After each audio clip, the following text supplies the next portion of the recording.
lows around 40. Tuesday, sunny. Highs.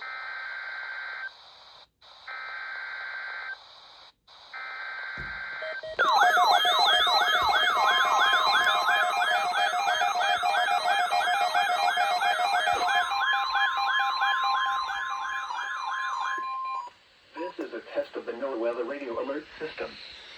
During hazardous weather and emergency situations, the alert tones which were just broadcast will automatically activate special receivers to alert you of impending hazards. This test is normally conducted weekly around 11 a.m. If hazardous weather is imminent or occurring, the test may be canceled. To provide the most consistent warning service possible, the alert tones will only be activated for the following counties in the KXI42 listening area: in Missouri, Perry, and St. Genevieve. In Illinois, Randolph and Perry. If your receiver was tone activated, the alert function will automatically reset after the test. This concludes our test for this week, and we will now resume normal programming. Thank you.